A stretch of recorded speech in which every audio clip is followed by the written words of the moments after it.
Hey guys, welcome back and we going to Ireland. Yes, back to Ireland, and this one is called "Women of Ireland in History and Mythology." And Imnana, I can't pronounce that. Irish mythology, early Irish society. So we gonna go check this out. Let's see what this is all about. I can't pronounce some of that thing there, so I ain't gonna try. We're gonna just get in there and see what this is all about. Let's YouTube and simmer.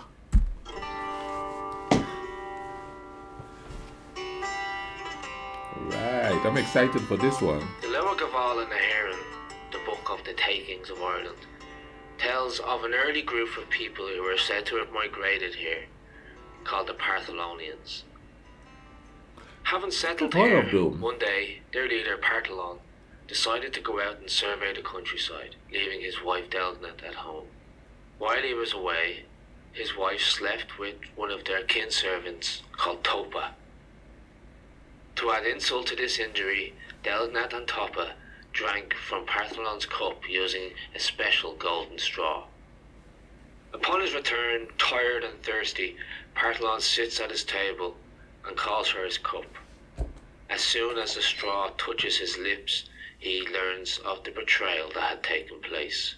In a fit of blind rage, he stands up and kills the servant Topa, and then he kills Delgnat's own dog called Summer. Partholon had taken the law into his own hands, and for this reason they went to law and sought the advice of a Breton. In her own defence, Delgnat said, "Leaving her alone like that was like leaving honey before a woman, milk before a cat, edged tools before a craftsman, or meat before a child. How could he expect her not to take advantage?" But it is the judgment that was given that I want to talk about now. It is the earliest mythological judgment in Ireland. And it said, "Without deceit." It's called discipline, man. Just because my man walk away, you gonna dingole? You gonna go do that stuff? People these days are always talking about, infidelity and blah, blah, blah, blah, as if it's something new. People have been doing that forever. And people are always acting like if it's only men that originally, does that. Women been doing it too for years. I mean, it's in mythology and thing, you know what I'm saying? So, yeah, it happened. No, like for instance, because it's a patriarchal society, it's frowned upon more if women do it. But if it was switched over, it probably would be, frowned upon more if men do it. How should I put it? Traditionally. But back in the day, well, for some hefty macho society, if a man do it, yeah, he's a red-blooded man, rah, rah, rah, Now a lot of people, they look down on it, but they didn't say anything. As much as people are going crazy now, and like for instance, where I am, the divorce rate is almost 70%. People ain't putting up with that stuff anymore. But it's a matter of discipline. I was married for 15 years. I didn't do nothing like that. Did I have opportunities? Oh yeah, I did, but I didn't. And a lot of people tell me, well, you got morals. No, that's for my own conscience that I wouldn't do it. But I think people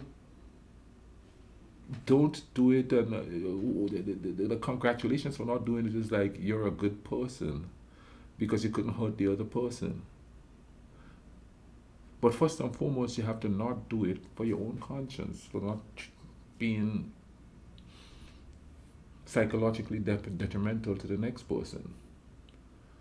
But the other person's well-being and your conscience should be on the same level. I don't know if I'm making sense, you know what I mean? You should not do it because you don't want to look bad to that person. You should not do it so you don't look bad to yourself also. Is that morals? No, that's just human, I think. Having discipline within yourself so that you don't hurt others. And that transcends into other things too, not just, relationships, That transcends into politics, religion, and everything. But I'm babbling. Let's keep watching this. A very noble judgment. It is the right of his wife to recover against Partholon.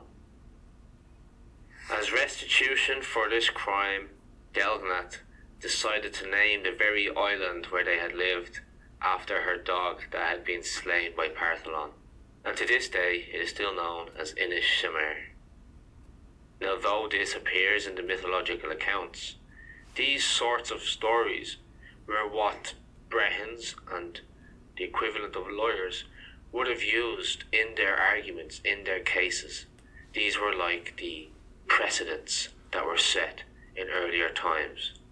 Women have the right to recover against their husband. Now, this might not sound like a lot today, but for the age and era that we're talking about, this is phenomenal.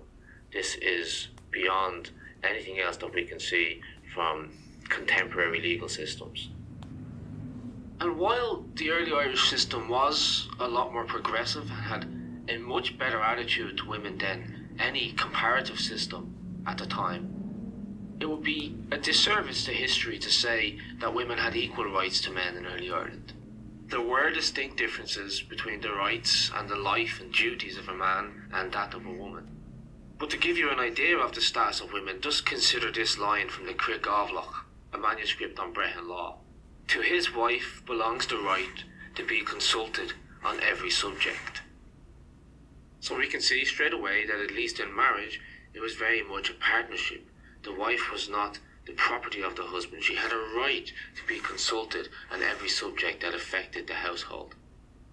So I'm saying that, yes, women had more rights by comparison, but that might not be saying as much as we think when we first hear it. A woman's status was dependent upon the closest males, whether that be her husband, her sons, her father. This was the case unless she raised her status herself. Women could be educated. They could become druids, they could become poets, they could become teachers, they could become judges. There was no obstacles put in the way of women to achieve these things.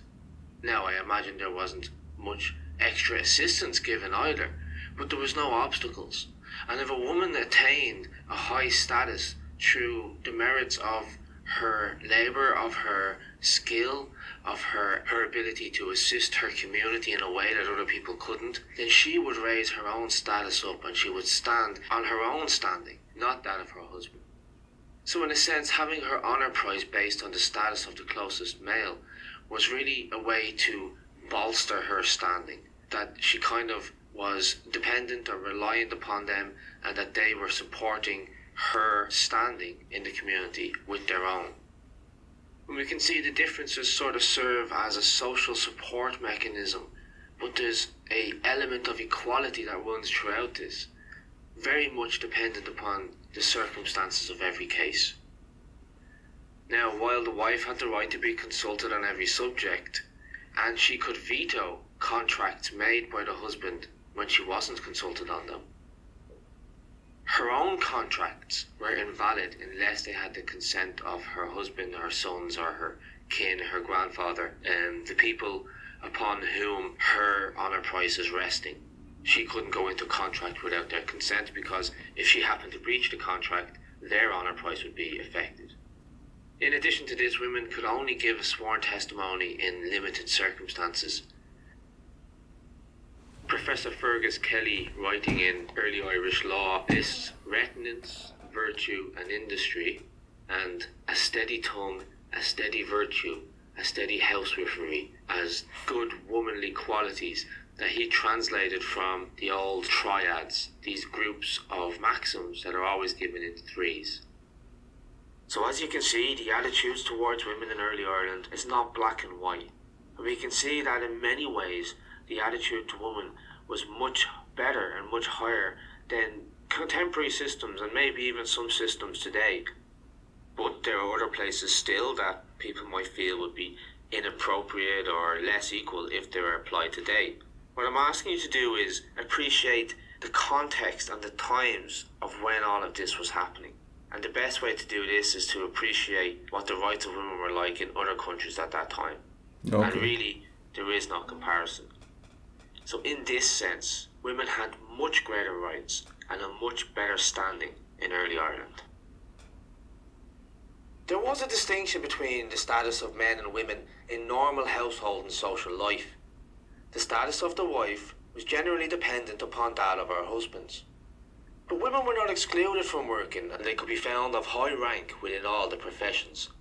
There were women druids, women doctors, women Bretons, women poets, and in earlier times there were even women warriors fighting alongside their men. Basically, except in relation to the chieftainship, women were not discriminated against or distinguished by their gender. Like the men, they were distinguished by their merit. A woman who undertook a course of study, whether in the arts, academics or trades, had her status based on her level of studies, the grade she had reached within her profession. If she happened to be a wife, her honour was judged to be her own when she reached a grade higher than that of her husband's. Once her professional grade entitled her to a higher honour price than she would through her marriage, she acted upon her own honour price in society, not her husband's. Now, please bear in mind that we're taking a general view of a fairly wide time frame here, and just like now, social attitudes changed with the times. A shift in the status of women is particularly noticeable between the pre-Christian and Christian eras. Although the manuscripts we have were written during the Christian period, those that speak of an earlier time, the legends and the sagas, always showed women to be strong leaders and powerful goddesses. As time went on, the status of women changed along the lines of the Judeo-Christian doctrines. Marriage was very serious business in early Ireland. Wait. So what he's saying here is that pre-Christianity, women had more equality. Correct me if I'm wrong, down at the bottom there, because that's what I'm getting from that there. Attitudes changed as time rolled on. So in essence, what we have is not so much a cultural dominance of men, but religious dominance of men, because the ideas came from there, and I'm just tossing it out there and take, you know what I mean? Because I was raised Catholic, you know what I mean, and I know that they taught the men of the home, the man of the house and thing, and even the old Catholic things, and I'm talking about from experience. Even if a man is sort of abusive to a woman, if they get divorced, the woman is looked down upon, and I know this for a fact because that happened to my mom. And I'm not just talking out my ear here, you know what I mean? I've actually witnessed that go on with my mom, and that's one reason why I kind of took a back step from Catholicism a little bit, you know what I mean? Because everybody was like, well, you should have worked it out and stay strong, and he's the man, and blah, blah, blah, you know what I'm saying? My philosophy is, listen, in a household, two heads are better than one. You know what I'm saying? And each person should be capable of ruling over the household, and and I mean like working and paying bills and everything like that. You understand? I think things are changing a little bit because people get so greedy, and then there's the cost of living and inflation, all of that. Women had to go out and start working. Of course, wars did a lot to that too. I know, like the Second World War, a lot of women had to go out and find work because the husbands were off to war, and that sort of, by the time the husbands come back, boom, those women were like, part of the workforce and thing like that. But you see, the thing about that is, though, a lot of women, and I'm probably going to get, and I'm talking about where I am, I'm probably going to get a little bit of flack for this, but a lot of them speak that I'm a strong woman, could do it on my own stuff, and then they get married, and all of that just goes out the window. Like I was married and I'm thinking equality, I could make decision, you could make decision, blah blah blah. And then I got divorced. And then they remarry and it's like he makes the decision, boom, boom, boom, you know what I'm saying, the thing. And like they put up with that. And I always have this discussion at work, you know what I mean, where they all say they want a good guy, understanding and blah blah blah. But then they always date the ones that are marry the ones that's ordering them around and pushing them around and controlling everything in the situation. And I'm not saying that happen with everybody, but the sociologist in me sit back and look at it, you know, from a cultural perspective and watch how things are. And I'm telling you, 8 out of 10, that's how it end up. Now, do I know how to take charge? Yeah. And am I capable of taking charge in certain situations? Yeah. But then I think my partner should be able to do the same thing too. They're supposed to balance each other out. It's supposed to be like like they said, a partnership more than anything else. If she wants to do something, I back her up 100%. If I want to do something, she back me up 100%. And quite frankly, I've yet to encounter any kind of situation that's going to be like that. Well, not for me, because, and the reason why I'm saying that is, I'm considered a good guy.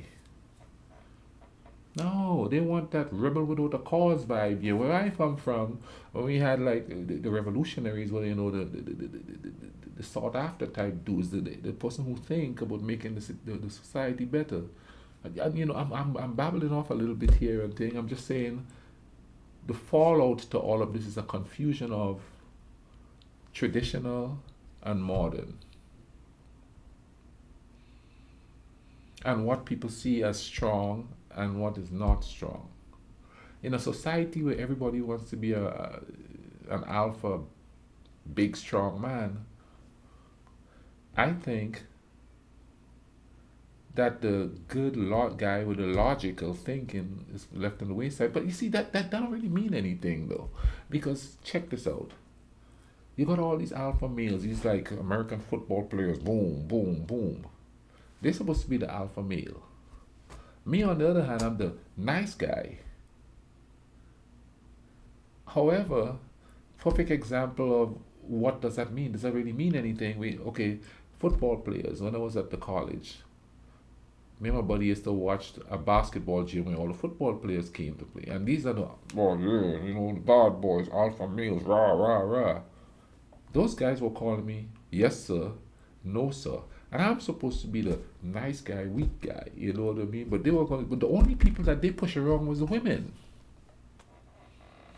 I mean, I think I'm the least intimidating person there is. I'm really calm in the way, I diffuse the situation. I don't go out there, you know what I mean? I'm the man, I'm stronger than you. They used to get into fights, and the minute I step forward, and you could tell by looking at me, I'm not this big, but the supposed alpha males, they listen to me. Yes or no, sir. A lot of them here and would be calling each other the N word, you know what I mean? And I was like, no, no, no, no, no, no, don't call me that. I ain't even trying to hear that. They stopped calling me that. They call each other that, but they didn't call me that. They referred to me as sir. Yes sir, no sir. And I'm no alpha male, I could tell you that right now, but it doesn't mean that I'm not going to stand my ground. And you know what I mean? And I'm saying all of this to say there's a confusion of the roles, the gender roles here. Because a lot of people say they want good people and this, that, the other, and somebody to equally coexist in a relationship. But then if you get in a relationship and you try to do an equal coexistence, and I know some people do it because I've seen people do it, they don't want to have that. They want to have somebody like take charge, you know what I mean? The strong silent type, which usually means if a guy is a strong silent type, it usually means he's bottling up his feelings and it's going to come out in most detrimental ways anyway. But you know, it's kind of interesting that they say in pre-Christianity, women were had a little bit more leeway in doing stuff.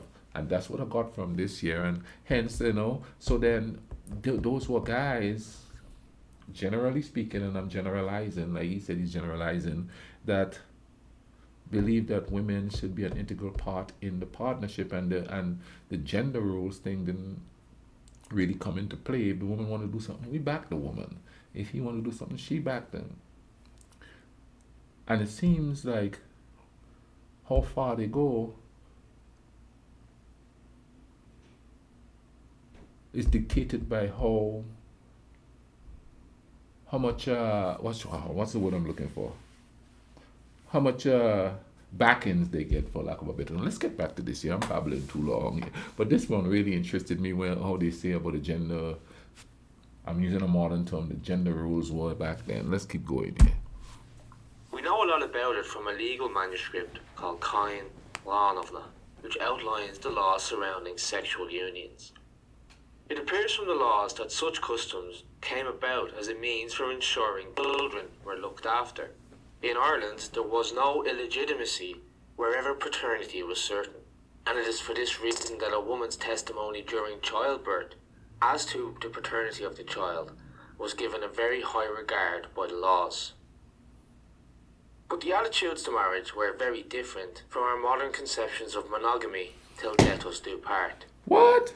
Firstly, it was rarely done out of love, but rather for some mutual benefit between the two families. Okay. Marriage was a contract between the two families, involving a transfer of property into an arrangement of joint ownership. Marriage was a contractual arrangement involving the pooling of resources and wealth for the purposes of producing biological heirs, and the terms of this arrangement could vary greatly from one situation to the next. And how were these contracts formed? Well, when we have an agreement between two parties that is spoken or written and signed before verifiable witnesses, a contract takes place. So it was the mere speaking of the agreement that gave rise to the duties that it contained. So marriages could be formed quite easily. All that was required to do was to speak your intentions and the terms of the agreement before witnesses. But similarly, divorce could easily be formed also. Women had the right to choose their husbands, and they should not be forced to marry anybody that they did not want to marry. Okay. Dowries were very important in early Ireland. A portion of this was known as the bride price, and the interest in this property was retained by the wife throughout the marriage. If the husband struck his wife or gave grounds for divorce, she took her bride price with her. Trial marriages were also common. Well, that's quite interesting. So it's like a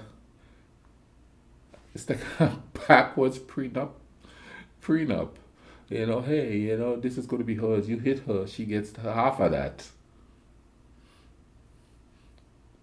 Wow, that's interesting there. No, what strikes me really interesting there is that it wasn't mainly for love marriage. It was for it was like a contract. I had a old poetry professor that said that. I wonder what is, but you see how that I don't think that would work in modern times though.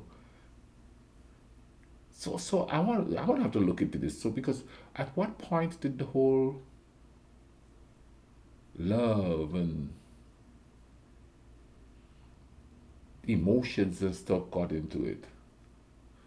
When it was just a contract of two people coming together to have heirs. No, and the other question is, was there a lot of infidelity back then? Because I mean, we all be human, so you know what I'm saying?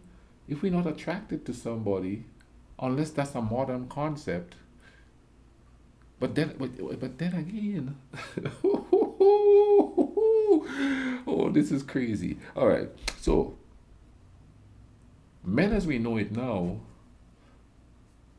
quite a bit of men will sleep with anybody. So that if the men had that mentality back then, didn't affect them because they were, hey, I don't care, she, whatever, I'm there.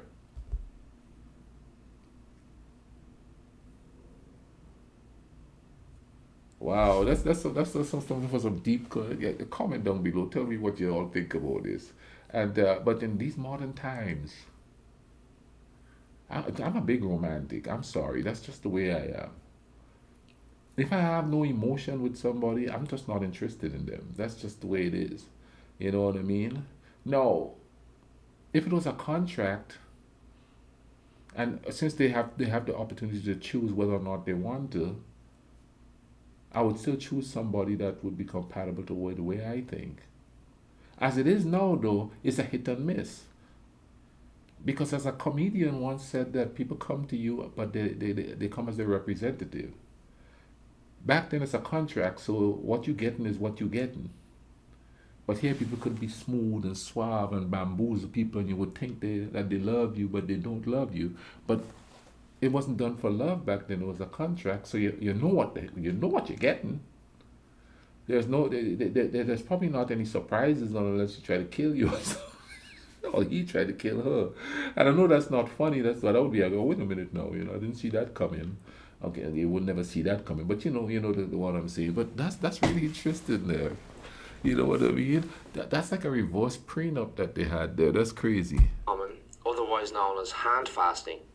This occurred when a couple entered the terms of marriage for a previously agreed upon set of time. It was usually a year and a day.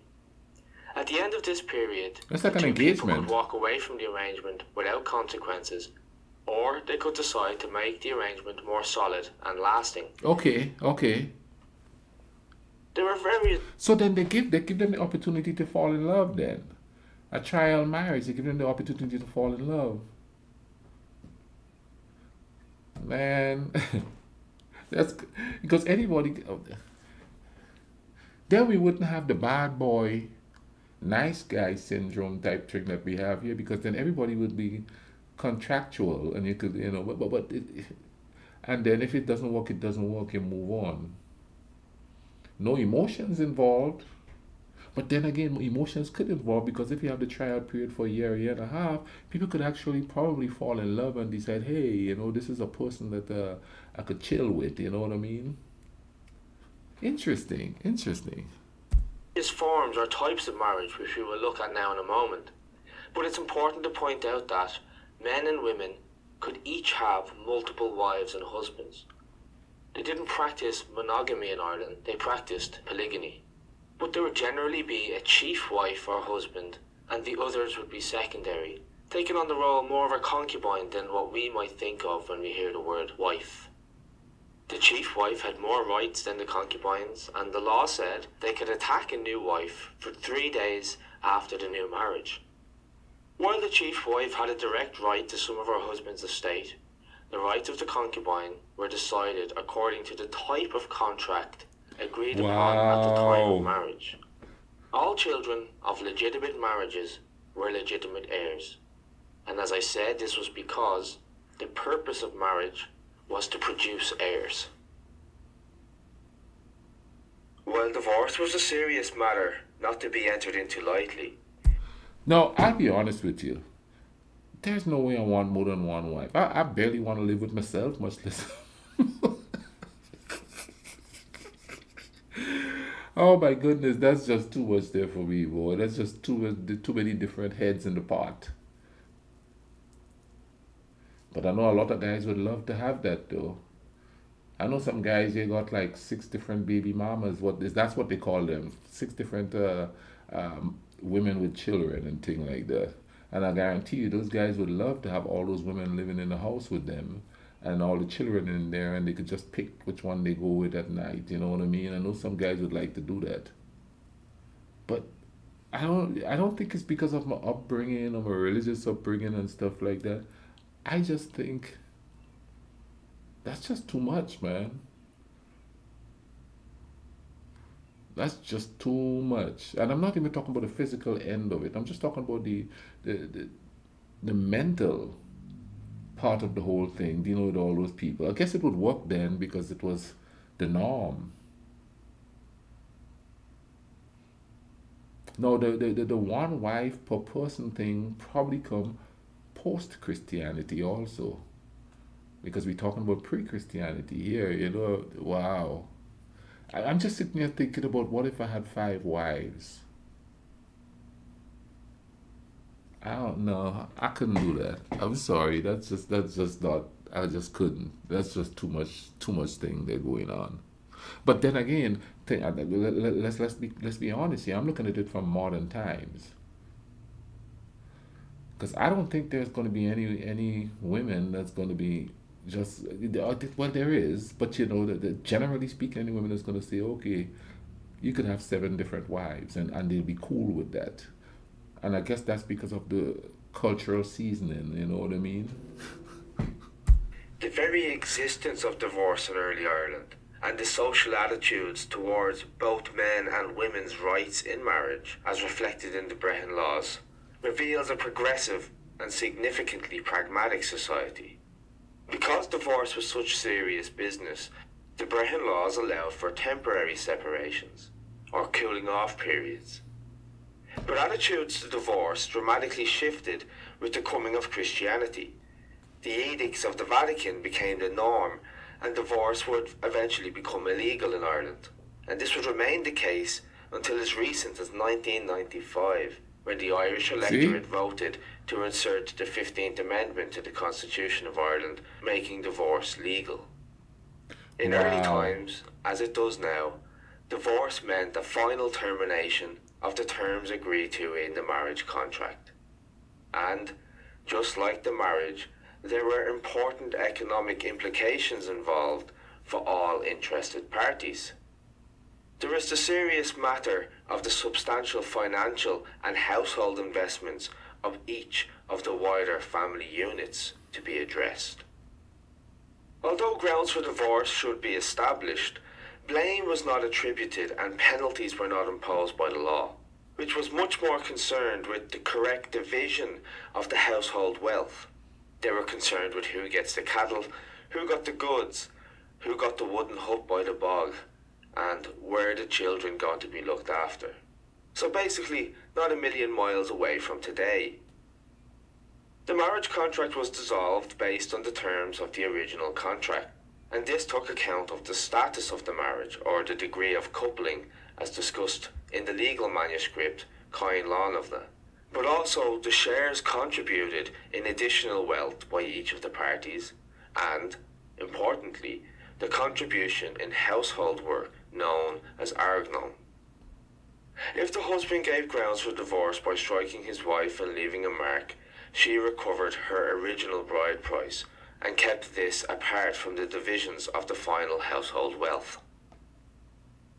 Husbands could divorce their wives on grounds of unfaithfulness, persistent thieving, inducing abortion, shaming his honour, smothering her child, being without milk, or through sickness. Wow. Wives could divorce their husbands on grounds of infertility, obesity, homosexuality, impotency, and slander. Oh my goodness, this is Here's a crazy. quick reference to divorce from the life of Grace O'Malley, who had many husbands herself. The pirate queen Grace O'Malley married the Lord of Rockfleet Castle, Richard Burke, only to divorce him after a year and a day. Summoning him to Rockfleet Castle, and supported by her own followers inside, Grace shouted to Richard Burke, "I dismiss you," and claimed the castle as her own. Wow. We realise that Ireland is named after her mythological goddesses, names like Eru, Banba and Scotia, and the continuous archetypal theme of submission to the female throughout all of the mythologies. We realise that to get an understanding of the role of women in Irish society, we need to take a look at a much broader image than just legal status. Queen Macha is mentioned by Geoffrey Keating in his Foras Fiasa na hÉireann as an example, and the only example I have ever found, of a female Ard Rí, a female High King. Anna Macha also features in the great epic The Táin Bó Cúailnge, the Cattle Raid of Cooley, which depicts the adventures of Cú Chulainn. Here, Macha, a heavily pregnant goddess is challenged to race the horse of a king. She reluctantly does this and wins the race, but the strain of it induces labour, and she gives birth to twins on the spot. This is said to be the origin of the name of a great palace, which we now know as Navan Fort, but was once known as hÉireann, which once sat proudly in the county of Armagh, otherwise known in Irish as Ard Macha, or Macha's Height. Queen Maeve also features in the Táin Bó Cúailnge as the main female antagonist. This great Queen of Connacht rallies the men of Ireland and commands them forth, marching to Ulster in order to try and seize the great Bull of Cooley. Her forces are held at bay by the single combat of Cuchulainn.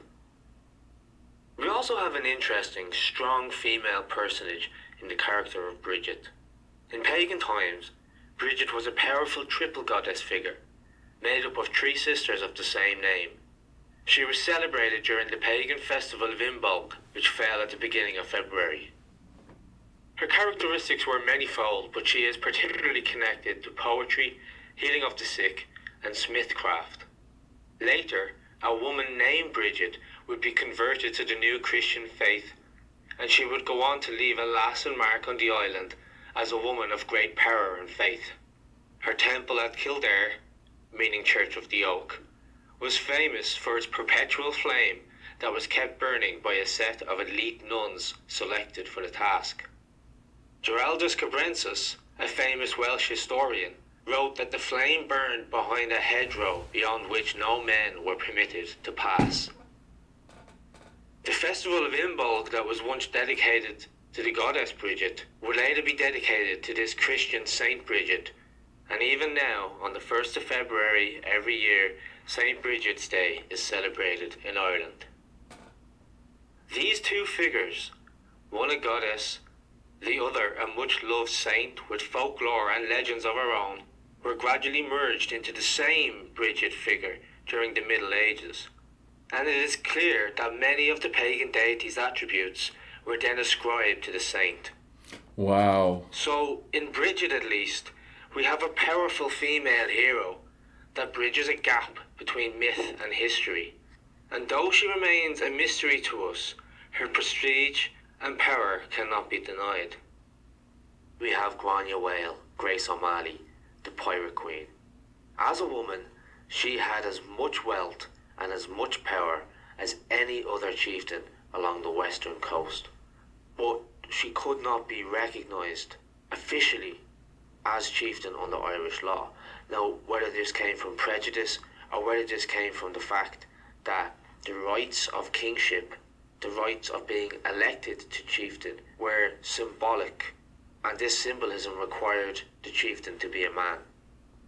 In any case, Grace O'Malley was a master mariner, a great tactician, and for all intents and purposes, she was the chieftain, she was the leader of her family.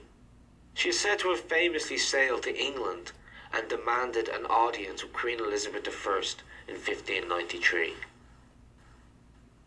We also continue this tradition of strong females into more recent times. The 1916 Easter Rising and the War of Independence were crucially supported by the women of Ireland, and it's a chapter of Irish history that would not be complete without having a significant mention of Cumann na mBan, the women's organisation. So there are accounts of heroic women throughout all of Irish history and mythology. The number of them is probably a lot fewer than we would like to see.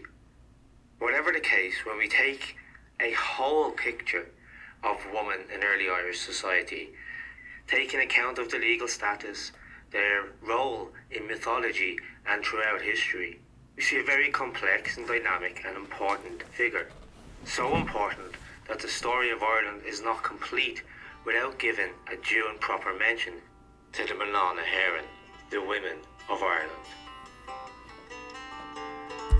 Okay, that was extremely interesting, man. Comment down below, tell me your thoughts on this one and thing. You know, this one is kind of long, so I'm not going to babble on. I'll leave a link in the description to this video so you can go check it out. I'll also leave other videos here that I reacted to from Ireland, you know, about Ireland and stuff like that. And hey, if you guys enjoyed this, drop a like on the video. You understand what I'm going to say? Hey, y'all take care of each other, alright? Cool runnings.